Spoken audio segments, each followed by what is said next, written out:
starring again. Dress for Less Plus 2025. The ADB Foundation's signature scholarship fundraiser and community outreach event is back and bigger than ever. Saturday, November 1st, 2025, from 9 a.m. to 2 p.m. at Trinidad Christian Centre, corner of Montcoco and Simeon Roads in Pity Valley. Come shop clothing, accessories, household items, toys, books, and so much more, all at unbeatable prices. Whether you're sprucing up for Christmas, hunting for gifts, or just giving your closet a budget-friendly refresh, there's something for everyone. And don't forget, bring Tanty, Granny, hubby, the teens, even your neighbors and co-workers. The more the merrier. Dress for Less Plus 2025. One day only, and you don't want to miss it.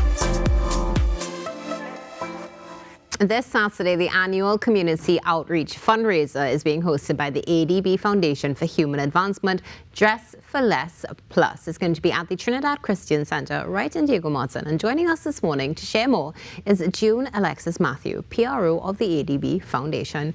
June, good morning. Good morning. How are you doing this morning? Very good, thank you. It's a pleasure to have you back with us. Really looking forward to this conversation. I mean, this is the 8th one, so clearly a phenomenal success, changing lives and changing wardrobes and homes, very important. Before we get into the details of this year, let's go back and just chat a little bit about who ADB is and the vision and mission. Okay. The ADB Foundation for Human Advancement, which is key to what we do. It was established approximately 30 years ago by our apostle, the apostle of Trinidad Christian Centre, Dr. Austin J. DeBourg. And for many years, we've been doing various fundraising and so on, because in order to ensure that people can advance, especially those who are underprivileged or don't have the resources, they need funds. So we're focused on having events that could produce the money so that we can assist people who need it.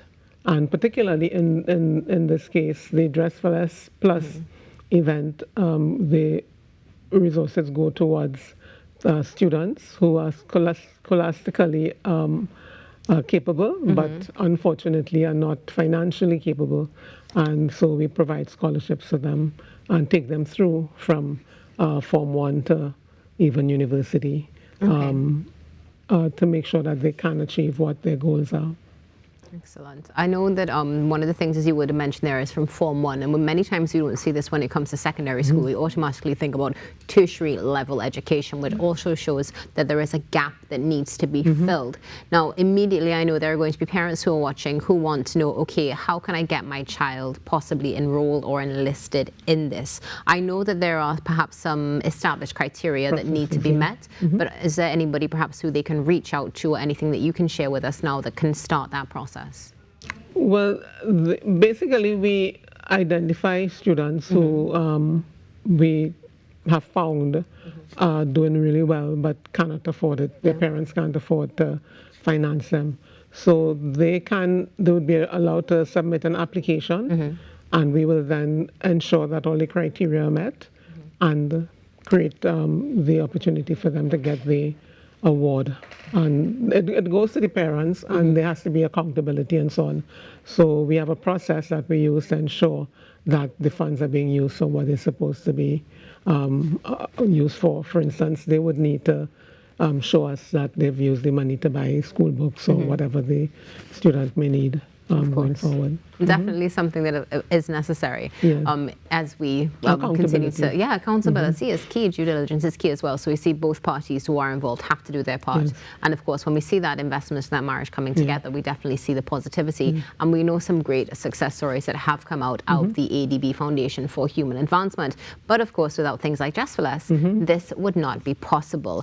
So walk us through what we are going to be able to get at Dress for Less, because we saw on the screen, we saw everything from household items to knee-high boots. I saw those immediately, and some other things. I should save you a pair. You should. Well, we couldn't do it without the donations that we receive from our church community. And even people, their relatives and friends or who have known about it now, would come and say, would you like us to bring you a furniture set? And we would say, of course. And the place actually could look like a mini Macy's, but one of the things we need to point out is that we may not get 6 furniture sets one in a year.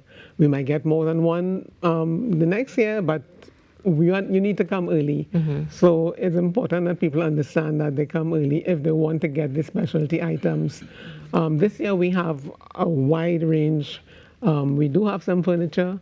You may even see a stand-up freezer. You may see a stove. You will see bookshelves. And of course, the wide range of clothing for men, women, and children. New, in many cases, with tags on, or nearly new, gently used, as we call it, so that the range is awesome, and I think anybody coming would get something that they may have a need for. Household items, teacups, saucers, crockery sets, pots and pans, glassware, stemware. And this year we have some crystal pieces that are really exquisite. And we suggest also that people come with a friend or somebody to help them, because you don't want to be putting your stuff down and then you can't go to the cashier. Well, when you go back for your stuff, somebody saw it and liked it more than you. Oh, goodness. So we suggest that you have a friend, because we don't have a facility to hold the things for you, because people come in there, as I said, from very early. We open at 9. People are there from as early as 4 or 5 a.m. in the morning, because they want to make sure that they get whatever the specialty items are. 100%. So, but there are lots and lots of stuff that, everybody could get, but everybody can't get maybe the 1 or 2 living room sets, or the 1 or 2 large pieces of, appliances and so on.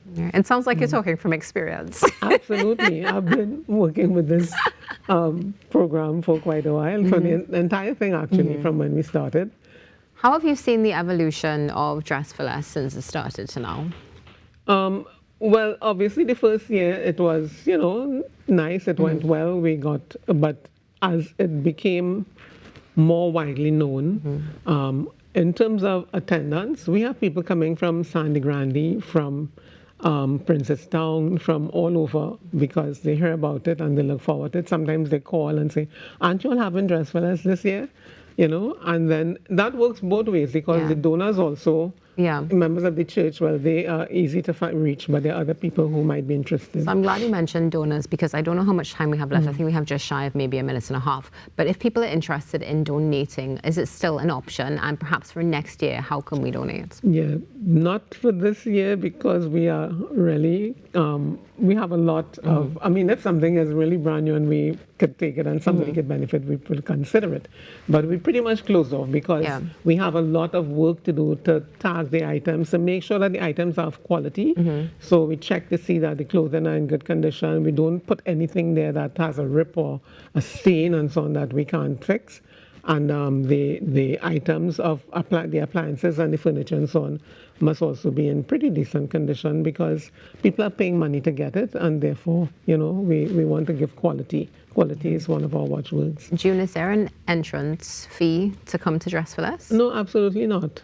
Your entrance fee is to get there early, bring a friend, so that you will have, we give you like shopping bags that you can use to shop with, and baskets to use for like the cutlery and crockery and so on. And, it's easy to do, but it's going to be a crowd. As you mentioned, it starts at 9 a.m. Officially, it starts at 9 a.m., but we're going to have people outside from as early as possibly 4 a.m. in the morning. Excellent. And it goes until 2. But from what you're sharing with me as well, it sounds as though people are going to be coming in droves. And if things sell out before 2, and they sell out before 2, yeah? Yeah, well, yeah, if that would be wonderful. But we also use a security system where we give numbers. Oh. So when you get there, because if you come at 4 and somebody came at 8 and then they get in before you and we open the door, that's not really fair. So we make sure that our security have numbers, the tickets, and as you arrive, you get your number, so you will come in that order. Okay, interesting. We have just 30 seconds left. I have many more questions about this ticket system, but more importantly is where can we get more information about Dress for Less and also about the ADB Foundation for Human Advancement? Right, so we are on social media and we have the flyers, we have the information, and you could call the church, DCC, and you'll be able to get information. At 632-1404. Well, June, thank you so much for joining us. It's been a pleasure to have you. Thanks for having us again. Of course, looking forward to having you back here next year. Thank you, and one of these days we look forward to seeing you 100%. It seems like every Saturday something goes wrong. Anyway, June Alexis-Matthew, PR of the ADB Foundation for Human Advancement, here with us this morning sharing Dress for Less happening on the 1st of November. It starts at 9 a.m. Get there early and make sure that you give them a call at 632-1404 for more information. We'll be back right after this.